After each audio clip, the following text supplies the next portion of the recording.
মনে রাখবেন, যেই সরকার নামাজ প্রতিষ্ঠা করে না, যে সরকার ভালো কাজের আদেশ দেয় না, যে সরকার মানুষকে অন্যায় কাজ থেকে ফিরায় না, যাকাত আদায় করার অধিকার তার নাই।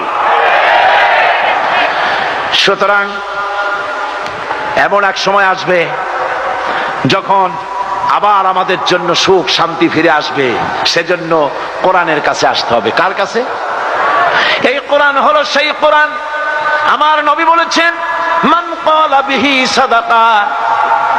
এই পল্টন ময়দানে উপস্থিত লক্ষ লক্ষ জনতার উদ্দেশ্যে রাসূলের হাদিস শোনাই, প্রাণ খুলে কান খুলে শুনুন। আমার নবী বলেন, কোরআন দিয়ে যারা কথা বলে ওরাই সত্য কথা বলে।